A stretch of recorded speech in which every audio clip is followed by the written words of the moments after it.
영화 중에 블랙 위도우라는 액션 영화, 스릴러 액션 영화가 있습니다. 내용은 그러합니다.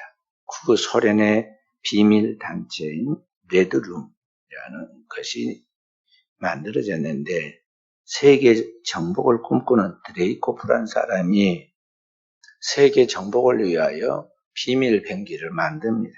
그것은 사람이 병기가 되는 것인데 아예 어릴 때부터 무연고 어린 소녀들을 데려다가 인간 병기로 위도우로 그렇게 훈련시키는 그런 비밀 조직입니다.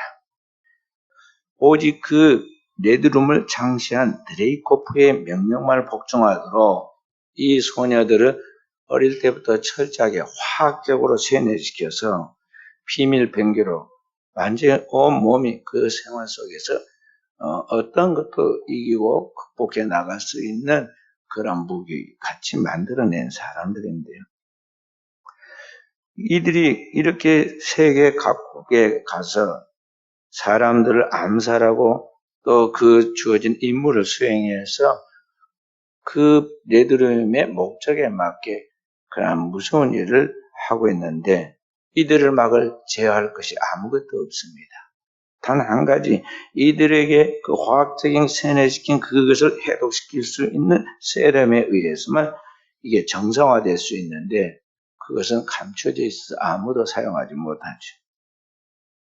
그래서 그들이 세계 각국에 많은 그런 비밀 작업을 하고 다니는데 어느 날 그들이 임무를 수행하는 도중에 한 친구가 자기도 모르게 뿌린 그것이 해독제였는데 그 해독제를 통해서 각성한 위도우가 생겼습니다.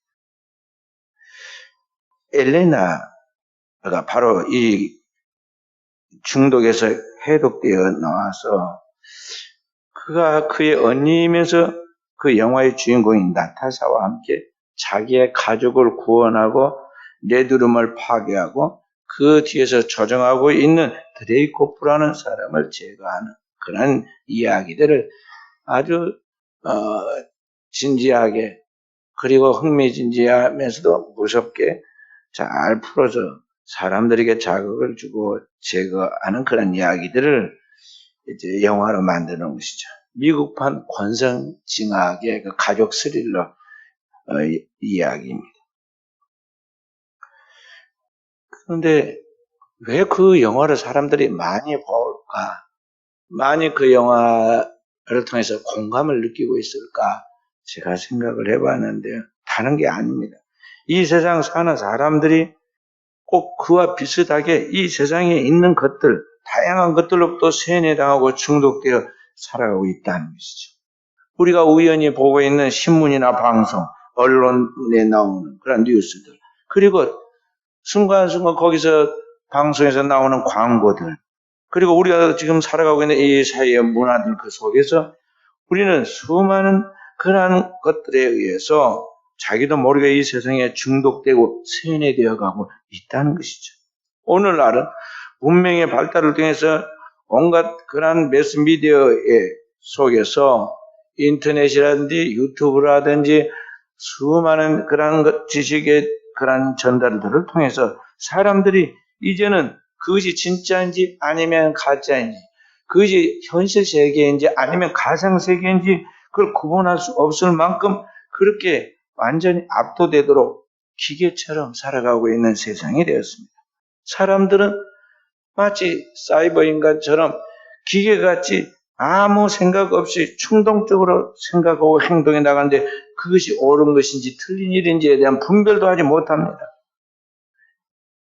오늘 인간으로서 인간만이 분별할 수 있는 이런 모든 자각과 분별의 능력이 그런 객관적인 판단이라든지 명확한 그러한 정의에 대한 그런 정리가 없이 맹목적으로 어떤 목적에 끌려서 추종하고 따라가는 그런 삶을 살아가는 현대인들, 그리고 결과는 너무나 허무하게, 영화가 허무하게 끝나듯이 인생이 끝나버리고 만다는 것이죠. 그리고 오늘날 우리 현대인들의 삶이 다 그렇게 살다가 불나방처럼 어느 날 불꽃에 부딪히고 그 나방에 툭 떨어지듯이 인생이 끝나서 세상을 떠나갑니다. 바로 이런 블랙 위도우에 나와 있는 기계 같은 우리 인생들에게 그 해독제를 자기가 우연한 그런 기회에 흡입하여 결국 자신이 누구인지 무엇을 하고 있는지를 깨닫고 자기 인생의 새로운 변화와 도전을 출발해서 행복한 가정을 구출해내듯 그 영화의 이야기처럼 어느 날 우리가 뭔가 중독되어 살아가는 이 세상 속에서 어떻게 각성하며 무엇으로 우리가 각성되어 새로운 나의 인생을 살아갈 수 있을까 하는 것이죠. 바로 그게 무엇이냐면 성경이 영원 전부터 우리에게 계시한 바로 하나님의 복음의 말씀, 위로부터 우리에게 들려지는 바로 그 위대한 큰 뉴스인, 굿 뉴스인 그 복음의 말씀만이 오늘 우리의 영혼을 이 세상의 환각과 미혹으로부터 각성시키고 우리로 하여금 우리 자신을 돌아보며 새 출발을 만들 수 있도록 희망을 준다 하는 것입니다.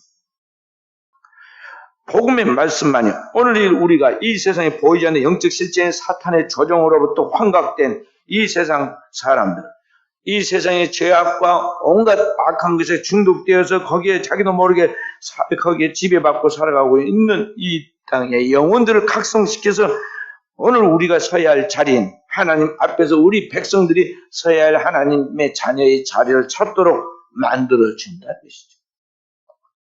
그래서 우리는 이 하나님의 복음의 말씀으로 우리의 영혼을 각성시켜야겠어. 지난주에 말씀드렸던 고린도서 1장 18절에 복음에는 하나님의 거기에 의의가 나타났는데 그 복음의 말씀을 자세히 더 풀어서 하나님의 의의가 무엇이냐 이야기인데 십자가의 도라고 했어요. 십자가의 도는 구원 얻는 우리에게는 하나님의 능력이나 멸망하는 자들에게는 미련하게 보이는 것이다 말한 것처럼 이 하나님의 복음의 말씀이 그리스도 예수의 피로 구원받아 영적인 눈이 떠지고 그 안에 하나님의 생명이 자란 백성들에게 있어서는 날마다 그를 일으켜 세워서 하나님 나라로 가게 만드는 그런 원동력인 능력이 되지만은 하나님을 알지 못하는 영혼들이 자신의 지식의 한계와 경험의 한계 안에서 볼 때는 그것처럼 미련하고 어리석고 바보 같은 일이 없고 하는 것이죠. 그래서 미련하게 보인다는 것입니다.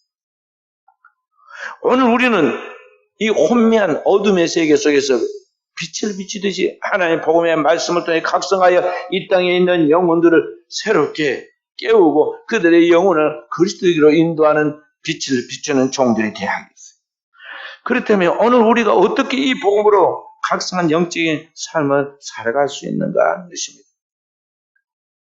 그 답을 주님의 삶 속에서 발견할 수 있는데 오늘 주님께서 17절에 그분의 모든 삶을 객관적으로 곁에서 평가하기를 주의 전을 사모하는 열심히 나를 삼키리라 하는 그 말씀처럼 보였다고 그랬어요. 오늘 이 본문의 말씀은 이 세상을 구원하러 오신 하나님 아들 예수 그리스도께서 그의 몸으로 하나님의 성전된 그의 몸으로 이 땅에 영원한 속죄 제물이 되어 하나님 앞에 우리를 구속하도록 성전의 제물로 자기가 죽기 위해 예루살렘에 올라가셨을 때 그때 성전을 청결케 하는 이야기입니다. 당시 유대인들은 하나님의 성전에 나와서 예배할 때 각각 자기의 집에서 기르는 양과 그 짐승을 가지고 와가지고 하나님 앞에 속죄의 제물과 화목제의 제물을 바쳐야 하는데 거리가 멀기 때문에 거기까지 끌고 오기가 힘이 듭니다. 그래서 원근각지에서 온 그들의 돈을 가지고 와서 성전 입구에서 거기에서 자기가 사서 하나님께 바칠 그 제물을 양이 됐든지 염소가 됐든지 그 형편에 따라서 하나님 앞에 사서 바칩니다. 그런데 그게 너무 성업이 돼가지고 양과 염소를 파는 사람들이 거기에 문 앞에 진을 치고 있습니다. 지금도 예루살렘 성에 이제 성지순례 가보면요.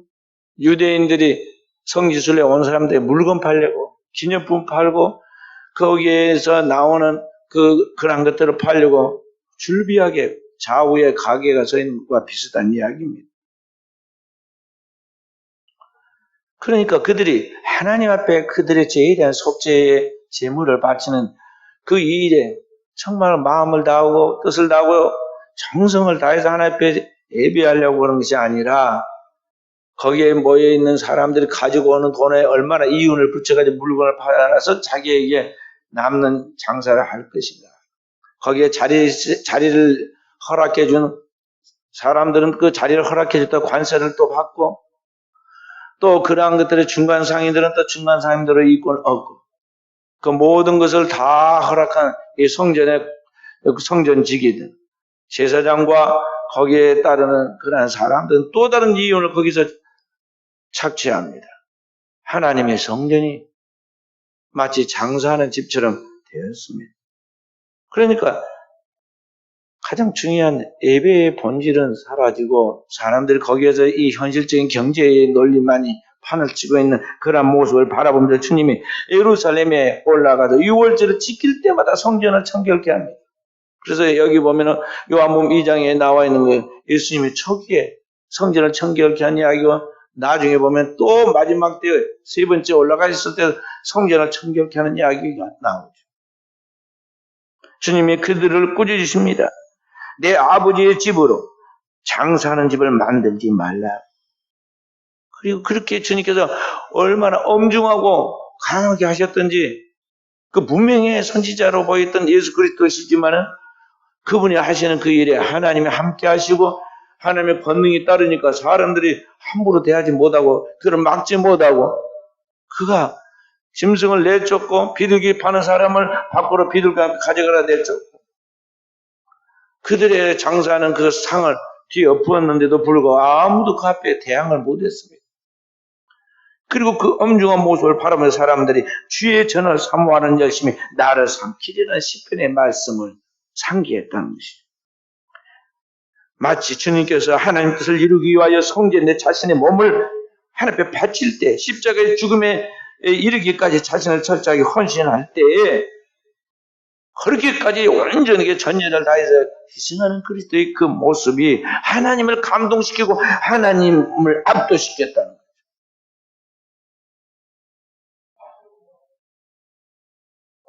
그래서 오늘을 살아가는 우리 그리스도인들이 신앙생활에 나갈 때 이 중독되어 있는 환각되어 있는 이 세상 속에 있는 영혼들에게 하나님의 백성으로서 그 사명을 감당하여 이들을 주님께로 인도하려고 하면 이와 같은 주님의 열심 모든 사람들 앞에서 정말 하나님의 의를 이루고 하나님의 뜻을 이루기 위하여 어떤 수많은 어떤 희생을 감수하서라도 자신을 온전히 하나님에 바쳐서 나갈 수 있는 그 열정이 사람들만 압도하는 게 아니라 하나님을 감동시키고 하나님을 삼켰다는 말씀처럼 하나님을 압도하기까지 만든다는 것이죠. 그렇다면 어떻게 하는 것이 오늘을 사는 우리가 주님의 성전에 우리가 복음으로 각성된 삶을 통해서 하나님을 감동시키고 압도시킬 수 있을까?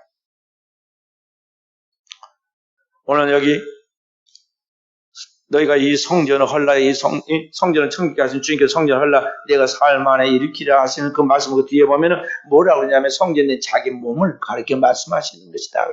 예수 그리스도의 몸이 하나님의 성전입니다. 그러면 예수 그리스도만 하나님의 성전이냐? 그리스도 이후에 오늘 그의 지체가 된 주님의 한 몸이 된 우리도 성전입니다.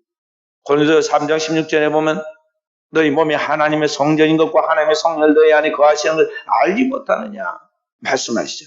우리의 몸이 하나님의 성전입니다. 그리고 우리의 몸으로 하나님 앞에 거룩한 산 제사를 드리라고 그런 것이죠. 그렇기 때문에 오늘을 사는 우리가 어떻게 이렇게 이 세상 속에서 복음으로 각성한 삶을 통해서 이 세상 속에 그리스도를 보여주고 그리스도의 영향력을 나타낼 수 있느냐? 오늘 주님이 하신 것과 똑같이 하면 됩니다. 우리 주님께서 아버지를 온전히 사랑하고 그의 뜻을 이루게 하여 자신을 온전히 헌신한 것 같이 오늘 우리가 그렇게 해야 한다는 것이죠. 이 세상 하나님의 창조한 그의 세계입니다. 모든 만물은 그의 피조물입니다. 우리는 그 모든 만물을 다스려 정복하여 하나님께 영광 돌려야 할 하나님의 형상과 모양, 그의 자녀들입니다. 그렇기 때문에 우리는 마땅히 우리를 지으신 하나님 앞에, 우리를 구속하신 하나님 앞에, 하나님을 창조하신 그 하나님 앞에, 우리를 창조하신 하나님 앞에 그를 찬송하고 영광 돌리는 삶을 살아야 하는데 오늘 현대인들은 하나님이 아닌 다른 어떤 피조물들을 하나님처럼 섬기고 숭배하고 그런 것들을 따라서 나아가죠. 왜 그러냐? 자신이 하나님인 줄 압니다. 종을 잘해주면 주인 취한다는 성경의 교훈처럼 사람들이 하나님의 형상 모양으로 해서 우리를 정말 사랑하니까 그 하나님의 사랑을 오도해가지고 자신이 하나님인 줄 알아요. 인간의 타락한 죄성 속에는 내가 하나님처럼 되리라 하는 그런 마귀의 독성이 숨어있어 자신을 최고인 줄 알고 어느 순간에 엄청나게 자신의 교만함을 드러냅니다. 그래서 결국 하는 짓이 무엇이냐? 수없는 어리석은 짓을 저지르고 그런 행위와 그런 결과가 죄인데 그 죄의 결과 죽음에 이르기까지 죽고 그 후에는 영원의 심판에 이르기까지 되고 만다는 것이죠. 하나님은 우리 위에는 하나님을 두시고 우리를 창조해서 하나님의 만물을 창조하시고 그 만물을 다스려 정복하도록 우리 인간을 이 만물 위에다 두었어요. 근데 어리석게도 인간이 하나님은 무시해버리고 이 땅에 있는 피조물, 눈에 보이는 형상 속에 나타나는 피조물 중에 조금 세고 강하게 보이는 것은 굉장한 줄 알고 신처럼 숭배해요. 그래서 우리나라 옛날 사람들은 산에 호랑이를 보고 산신령이라고 생각해가지고 영험한 동물이라고 그래가지고 온갖 우화를 다 만들어내고 거기다 숭배까지 했어. 현대인들은 그렇게 산에 가서 산신령이라고 호랑이로 숭배하지 않지만은 경기하면서 그렇게 합니다. 그래 경기할 때 팀을 짤 때 뭐라고 이야기하느냐면 나는 이 세상에서 가장 무서운 짐승의 중에 최고의 백수의 왕인 제왕인 호랑이다. 우리 팀은 타이거즈라 한다. 호랑이 팀이다. 그럼 저쪽에 유럽 쪽에 있는 아프리카 쪽에 있는 사람들은 뭐라고 하겠어요? 야, 우리 지역에서는 가장 큰 게 사자인데 우리 팀은 라이언스 사자 팀이라고 한다. 그러면 또 저쪽에 미국 쪽에 있는 그 넓은 평야에 거기 많이 있는 것은 뭐예요? 독수리. 공중에 날아다니는 새 중에 제왕이 독수리. 우리는 이글스 독수리 팀이라고 한다. 그래가지고 막 자기들끼리 최고다고 참 무섭다고 우리가 왕이라고 하면서 막 싸우잖아요. 게임을 통해서 하죠. 그리고 진짜 숭배 그것 때문에 막 총을 쏘기도 하고 돈을 걸어가지고 따고 벌기도 하고 망하기도 하고 울고 웃고 그러잖아요. 무지하여 하나님을 알지 못하고 동물처럼 온갖 본능으로 살아가면서 자기가 최고로 하나님을 삼았는데 동물을 최고로 삼고 살아갑니다. 그러니까 동물처럼 행동하죠. 그렇게 산 어리석은 삶의 결론이 죄의 값은 사망이라는 거죠. 그렇게 어리석게 죄로 말미암아 죽고 멸망하게 되어 있는 그 운명에 놓여 있는 우리를 하나님께서 우리를 창조하고 우리를 지신 하나님께서 끝까지 포기하지 않고 버리지 않고 우리에게 찾아오시죠. 하나님의 그 아들, 그의 유일한 독생자인 예수 그리스도를 이 땅에 보내서 우리를 구원해 주십니다. 그것이 복음의 핵심이 요한복음 3장 16절이에요. 한번 암송해 보십시다. 하나님이 세상을 이처럼 사랑하자 독생자를 주셨으니 이는 저를 믿는 자마다 멸망치 않고 영생을 얻게 하려 하십니다. 하나님께서 이 세상 오늘 우리가 살고 있는 이 땅에 있는 영혼들을 하나님이 사랑하시는 이처럼 사랑하자 독생자를 주셨으니 하나님의 아들 예수 그리스도 십자가 이후에 우리를 위한 대속 제물로 내어 주셨다는 거죠. 그 결과 우리 죄값을 짊어진 그리스도가 영원한 속죄를 통해서 우리를 대신하여 죄를 가져가고 우리가 하나님의 의를 주셨으므로 우리가 멸망치 않고 죄값으로 멸망치 않고 지옥에 떨어지지 않고 영생을 얻게 만들어 주셨는데 바로 그렇게 하기까지 이처럼 우리를 사랑하니까 아버지의 마음 그리고 그 아버지의 뜻을 이루기 위하여 우리 죄를 담당하신 하나님 아들 예수 그리스도의 그 사랑을 오늘 우리가 가지고 그 하나님 아버지 앞에 그의 지으신 피조물로서 우리가 마땅한 영광을 하나님 앞에 돌려야 한다는 것이죠. 이것이 인간의 삶의 제일된 본분이고 가치 있는 삶이다 하는 것입니다. 주님은 이 땅에 오실 때 주님이 오신 목적을 이렇게 말했습니다. 인자에 온 것은 섬긴 받으려 함이 아니고 섬기려 하고 자기 목숨을 많은 사람의 대성물로 주려 함이니라. 그리스도가 오신 목적은 뭐냐면 자신의 생명을 이 땅에 있는 영혼들을 위하여 대신 속죄하는 제물이 되어서 오늘 우리를 아버지께로 인도하여 영원한 생명을 얻게 만들기 위해 주님 오셨다는 것이죠. 그 아버지의 뜻을 이루기 위하여 오늘 세상 죄를 짊어진 하나님의 어린 양이 되어서 그의 살과 피를 내어주신 그 주님, 그 아버지의 사랑을 알고 그 아버지의 뜻을 이행하기 위해서 자신을 온전히 다 내어놓는 그 주님을 우리가 알아야 한다는 거죠. 주님은 요한복음 6장에 계속해서 그런 말씀을 하십니다. 굶주린 무리에게 떡을 나누고 오병이의 기적으로 떡을 나눠주면서 그 다음 이야기를 하십니다. 나는 하늘에서 내려온 살아있는 떡이니 사람이 이 떡을 먹으면 영생 말이라. 내가 죽을 떡은 세상을 생명을 위한 내 살이니라. 예수께서 이르시되 나는 생명의 떡이니 내게 오는 자는 결코 줄이지 아니하고 나를 믿는 자의 영원히 목마르지 아니하리라. 또 예수께서 이르시되 내가 진실로 너에게 이르노니 인자의 살을 먹지 아니하고 인자의 피를 마시지 아니하면 너희 속에 생명이 없느니라. 그리스도 예수께서 자신의 그 십자가에서 희생하시는 그의 살과 그의 피, 그 그리스도의 생명을 우리를 위하여 내어주시는데 그 예수 그리스도를 믿고 그분이 우리 희생하신 그 십자가의 보혈의 공로를 통해 우리가 주어주신 그 모든 효력이 오늘 우리의 영혼의 생명의 떡이 되고 생명수가 된다는 것이죠. 그 생명을 주시기 위하여 오래전부터 아버지 뜻을 이루기 위하여 준비해온 예수 그리스도가 때가 되어 역사의 마지막 때에 이 땅에 찾아오십니다. 오늘 우리가 살고 있는 이 시대가 마지막이 아니라 그리스도 예수가 오신 그때가 역사의 종말이에요. 시작이에요. 그 마지막 때에 오늘 세상에 하나님의 생명을 드리기 위하여 말씀이 육신이 되어 우리 가운데 오셨고 그가 십자가에서 우리의 살과 피를 내어주심을 우리가 하나님의 생명을 얻게 되었죠. 본래 예수 그리스도는 하나님의 본체이시고 하나님의 영광이셨지만은 자기의 영광을 취하고 여기지 아니고 사람이 되시고 말씀이 육신이 되셨죠. 그리고 종이 되어서 고난의 종이 되어서 우리 죄를 짊어지고 우리의 죄값을 짊어지고 우리를 대속하는 속죄 제물이 되어 십자가에서 그의 살과 피를 다 쏟아내어 주시죠. 그것이 바로 오늘을 살아가는 우리가 영원히 살 수 있는 생명의 근거가 되고 양식이 된다는 것이죠. 그래서 주님이 내 살은 참된 양식이고 내 피는 참된 음료라고 그러고 이 살을 먹고 이 피를 마시라고 그랬습니다.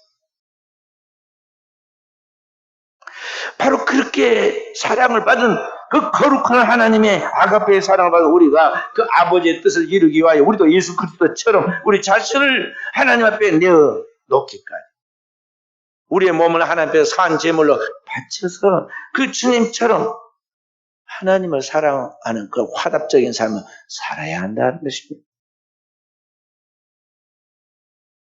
그런데 우리가 순간순간 그걸 잊어먹어버립니다. 그걸 섣부르지도 안 되나. 다 잊어버리고 사라지고 소멸하고 없어질 것들인데 이 세상과 세상에 있는 것들은 무엇을 먹을까 마실까 입을까 하는 단순한 본능적 생존에 대한 그런 것에 목을 걸어요. 그것 때문에 싸우고 총질하고 고소 고발 안 되면 자살하고.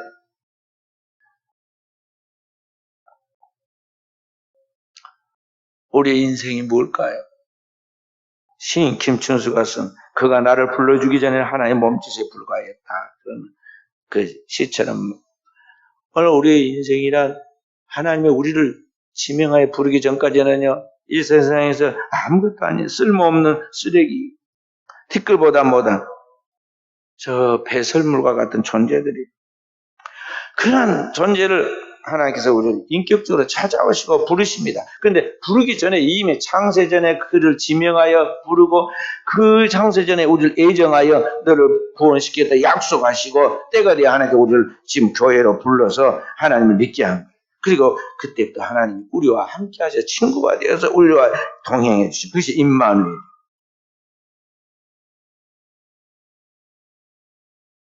주님이 어느 날 여리고로 지나가십니다. 이스라엘 나라 중에 가장 물이 많은 도시 여리고. 사람들이 예수님 오신다는 소문을 듣자 막 벌써부터 그 동네 입구까지 다 나와서 그를 영접합니다. 근데 예수님은 그들과 함께 지나가면서 어딘가에 목적지가 있는 것까지 총총히 걸어가시더니 이 동네가 딱 이렇게 갈라지는데 동네 입구에 있는 동구박이라고 하죠.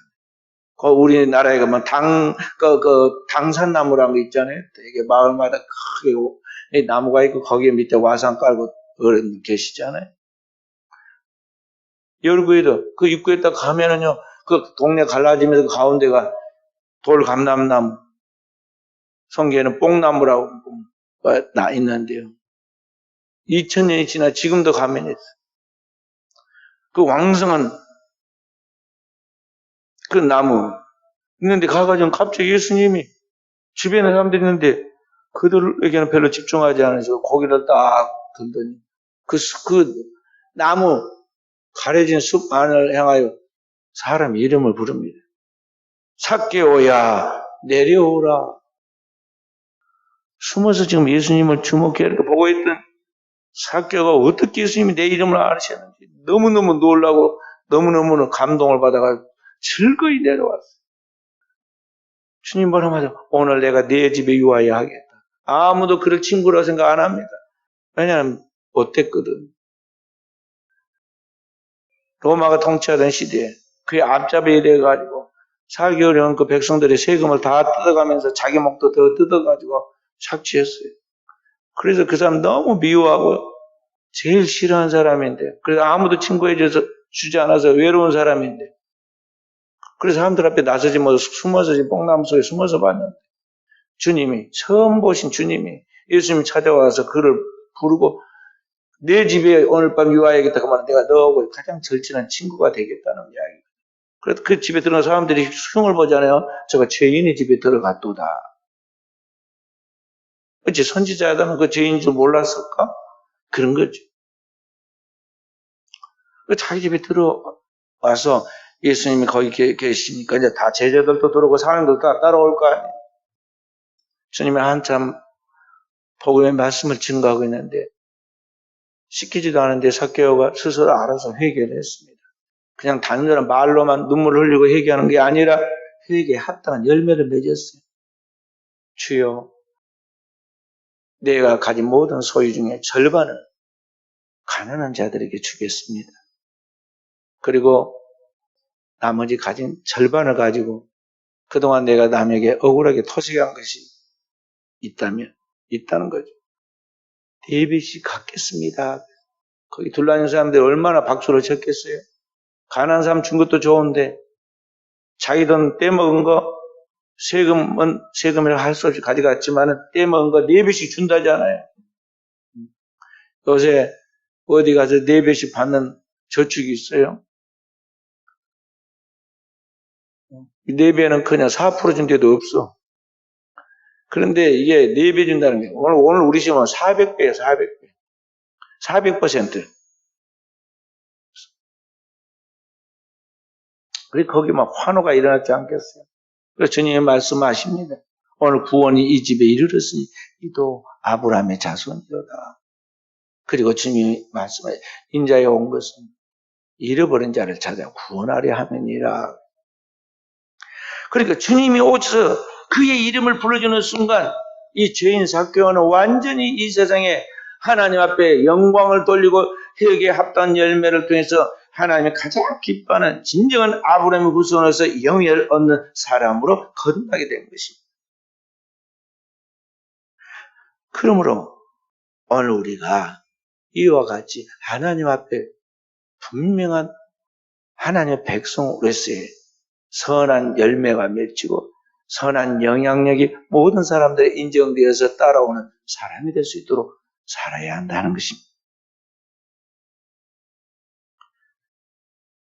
주님이 그 이루고 싶은 아버지의 뜻, 주님 아버지의 뜻을 이루기 위해서 자신의 몸을 희생하신 그 십자가 희생을 나타내신 아버지의 뜻이 무엇입니까? 주님은 요한복음 6장 40절에 계속 그렇게 말씀하십니다. 내 아버지의 뜻은 아들을 보고 믿는 자마다 멸망치 않는 이것이니 마지막 날에 내가 그를 다시 살리리라. 아버지의 뜻이 뭐냐? 이 땅에 보낸 하나님의 아들, 십자가에서 못 박혀 우리 죄를 담당하지 바로 그 예수 그리스도를 보고 진정한 나의 주, 나의 하나님으로 믿고 그를 영접하여 우리가 하나님의 자녀됨을 확인한 그 사람, 바로 그것이라는 거죠. 그 사람을 주님께서 절대 버리지 않고 포기하지 않고 끝까지 책임을 져서 이제 마지막 날에, 그래서 주님이 다시 오시는 그 재림의 때 그 아버지 앞에 그를 데려간다는 것이죠. 바로 그 예수 그리스도의 그 사명처럼 오늘을 사는 우리가 복음으로 각성해야 해서 실천해 가야 할 두 번째 사명이 뭐냐면, 이 땅에 우리와 함께 한 혈통으로 지음받은 영혼들, 그 내 이웃들, 내 몸, 그 내와 같은 몸의 지체인 함께 하늘의 부르심을 받은 일가 친척이 되어 있는 오늘 우리가, 그리스도의 보혈로 한 혈통의 한 가족이 된 우리가 그들을 그리스도에게로 이끌어서 하나님 앞에 나가게 만드는, 이것이 곧 오늘 우리가 이 땅에서 깨어나서 복음으로 살아야 할 그러한 신앙의 삶이라는 것입니다. 한 율법서가 예수님께 나와서 물었습니다. 선생님, 율법 중에 어느 계명이 크니까? 예수께서 그에게 대답했습니다. 내 마음을 다하고 목숨을 다하고 뜻을 다해 주 너희 하나님을 사랑하라. 두 번째는 무엇입니까? 주님이 대답해서 그와 똑같으니 내 이웃을 내 자신과 같이 사랑하라. 이것이 율법과 온 율법과 선지자의 강령이다 그랬어요. 그러니까 이 복음의 핵심, 여기 율법은 곧 복음을 말하는데 이 복음의 핵심은 다른 거 아니다는 거죠. 위로는 하나님을 사랑하되 전심전력에 마음을 다하고 뜻을 다하고 목숨을 다해 사랑하고, 두 번째는 땅에서 하나님의 형상과 모양으로 지어서 만물을 다스리고 정복하도 지었지만 타락하여 그렇게 살지 못하고 죽어가는 영혼들에게 누군가 가서 복음을 그리스도처럼 전해야 하는데, 오늘의 우리가 그리스도의 제자가 되어 그 복음을 전하라는 거죠. 그것이 사랑이라는 것입니다. 사람들은 생각합니다. 야, 내가 누구에게 전도하려고 해도 그보다 뭐 나은 거 있어야지. 다 사람들이 나보다 잘난 것 같고 다 잘났다고 생각하고 있는데 그들에게 어떻게 복음을 전할 수 있겠는가? 그 생각하지만 겉으로 보기가 그렇지. 겉으로 보기가 화려하고 건강하고 아름답고 성공해서 사람들이 부러워하는 것까지 보지, 내면을 딱 뚜껑을 열어보면 형편없어요. 다 불안과 초조 속에서. 제가 이 사람들 그 말하고 행동을 가만히 지켜보면요, 굉장한 사람들도 말할 때 보면요, 손을 막 떱니다. 이렇게 떨고, 막 호주머니에 넣었다 뺐다 하고, 어쩔 줄은 몰라. 그 심리적 상태를 좀 보여주고 있는 거거든요. 인간은 하나님이 전 영적인 존재이기 때문에 그 영혼에 하나님을 꽉 차야 영혼에 안정감이 있고 평화가 있고 자유가 있는데, 그 영혼에 하나님이 없기 때문에 불안하고 두려운 것이죠. 그 하나님이 그와 함께 하셔서 그에게 생명을 주고 그분의 목자가 돼서 우리의 삶을 영원부터 영원까지 인도해 주시고 그가 우리를 불꽃까지 보호하여 우리를 하나님 앞에 나아가도록 지켜주신다는 걸 모르기 때문에 그들은 자기의 생각과 의지, 자기의 경험, 자기의 지식을 가지고 뭔가 일을 하다가 잘 된 것 같아서 사람들 가운데 어느 단계까지는 성공한 것이 보이는데, 결정적 순간, 그 어둠이 틈탈 때 원수 마귀가 그에게 찾아와서 그를 지배하기 시작하면 순식간에 무너지고 범죄하고 넘어져서 포로가 됩니다. 그리고 나서 뭔 일을 한 거예요? 사람들이 왜 자살을 할까요? 희망이 없거든. 내가 아무리 생각하고 아무리 해봐도 지금까지 살아온 경험이나 지식으로는 내가 이걸 돌파해 나갈 힘이 없어요. 그래서 그냥 생의 끈을 놓아버리는 거야. 죽음은 뭐냐면 살고 싶다는 표현인데요, 이 땅에서는 희망이 없으니까 더 피안의 세계로 나가서 새로운 제2의 인생을 출발해 봐야겠다, 그런 세계가 분명히 있을 거라 생각하고 스스로 자기가 그 세계로 나가기 위한 수단이 뭐냐면 이 땅의 삶을 끊어버리는 자살이에요. 근데 그들이 생각하는 것 같이 자기가 마음대로 선택해서 저 먼 피안의 세계가 그들이 원하는 그러나 또 다른 제2의 세계가 아니에요. 그 후에는 심판이 있고, 이 땅에서 어떻게 하나님 앞에서 믿음으로 살았느냐 살지 못하느냐에 따라서 영생이냐 영벌이가 결정되는데, 거기까지는 영적인 지식이 없기 때문에, 복음을 모르기 때문에 그들은 잘못된 선택을 하고 만 것이죠. 바로 그런 영혼들에게 그들의 영혼의 상태들, 그들의 신음하는 소리를 듣고 그들에게 복음을 전해서 그들의 영혼에 필요한 하나님의 메시지를 잘 전해서 그들의 영혼을 위로하고 그들의 영혼을 세워서 하나님 앞으로 돌아오게 만들 것이야. 이것이 오늘을 사는 그리스도인의 삶의 사명이라는 것이죠. 우리 그리스도인의 존재 이유이고 우리가 이 땅에 하나님 보낸 목적이라는 것입니다. 각자 역할이 있어요. 국회의원들 세계에서 자기들 구원시킬 영혼들이 있어요. 그래서 국회의원들 중에도 그 직장 선교가 있어가지고 국회 3분의 1이 있어서 매일 정오 12시면 모여가지고 국회 밑에 가서 기도합니다. 자기가 사는 직장에, 학교에, 동네에, 우리는 그리스도인이 자기가 삶의 한가운데에서 거기서 주님의 복음을 전해.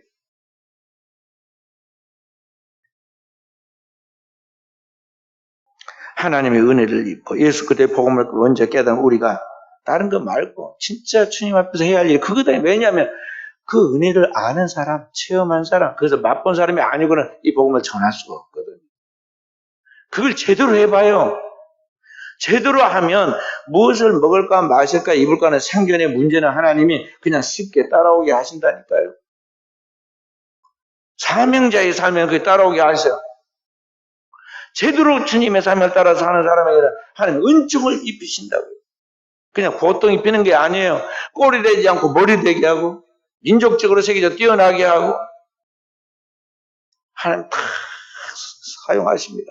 이 사람은 이런 곳에서 저 사람은 저런 곳에서 하나님의 부르심 받은 그 자리에서 하나님 반드시 쓰셔요. 근데 우리는 삶의 생존 방식에 대해서 빛의 자녀가 되고 어둠의 방식을 선택해서 자꾸 삽니다. 그러니까 왔다 갔다 하니까 혼미해져가지고 어둠의 자녀들은 하나님을 모르기 때문에 그렇게 사는 것이 당연하고 그런 거예요.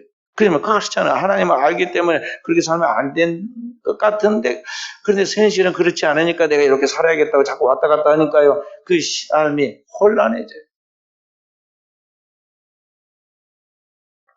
그래서 오늘을 사는 저와 우리 사랑하는 성도들이 이 영혼을 돌보고 영혼들을 위하여 기도하고 그 사랑하는 것이 가장 큰 주님의 지상 명령인 줄 알고 여기에 목표를 두고 오늘을 살아갈 때 주님은 그와 함께 하시고 그에게 표적을 주시고 그를 통해서 주님이 영광을 받으시는 걸 알아야겠어요.